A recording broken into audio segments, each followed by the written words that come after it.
আছে আমরা দেখবো ইনশাল্লাহ।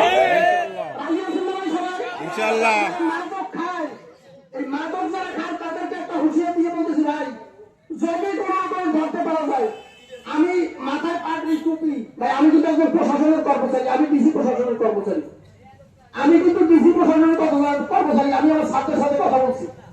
প্রত্যেক মসজিদে আমি বলে দিচ্ছি, প্রত্যেক মসজিদে রেজিস্ট্রেশন খাতায় স্বাক্ষর নেবেন, 5-5টা সাদা কাগজে গণস্বাক্ষর নেবেন।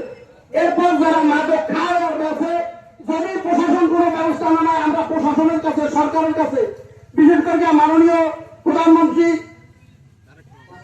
জননেতা দেশ নেতা তারেক রহমানের কাছে আমরা আবেদন করব যে আপনার দল এখন ক্ষমতায়, আপনার বাংলাদেশের স্বনামধন্য, এদেশের সবচাইতে বেশি জনপ্রিয় নেত্রী, আমি আপনার কাছে আবেদন করবো ভাই, যে কোনো ভাবে হোক মাননীয় প্রধানমন্ত্রী এদেশ থেকে এই মাদক নির্মূল করে, তাই এদেশের যুব সমাজ থাকবে না।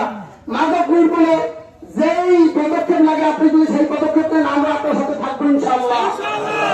আর এলাকাবাসীরা, এলাকার যারা প্রতিনিধি হবে ভাই, এলাকায় তো সামনে প্রতিনিধি হবে, পৌর প্রতিনিধি হবে, ইউনিয়ন প্রতিনিধি হবে, ইউনিয়ন চেয়ারম্যান হবে, পৌর মেয়র হবে, তাদের কাছে করজোরে আবেদন ভাই, আপনারা এই মাদকের বিপক্ষে অবস্থান নেন। আমরা এলাকার সাধারণ জনগণ স্বতঃস্ফূর্তভাবে আপনাদের পাশে আমরা অবস্থান নেব। আপনারা যদি আমাদের স্বাগতম জানান, আমরা সাধারণ মানুষ বছরে বা 5 বছরে 3 বছরে একবার রায় দেওয়ার সুযোগ পাই, মাদকের বিরুদ্ধে অবস্থান নিলে এই রায়টা আপনার বিরুদ্ধে, আপনার পক্ষে আমরা দেবো, আপনার বিরুদ্ধে কেউ দাঁড়াই আমরা সুখার হব ইনশাআল্লাহ।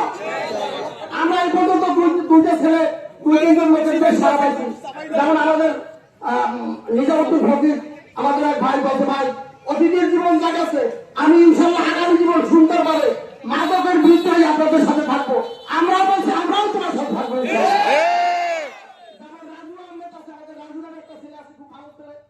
মাদকের বিরুদ্ধে আমরা সবসময়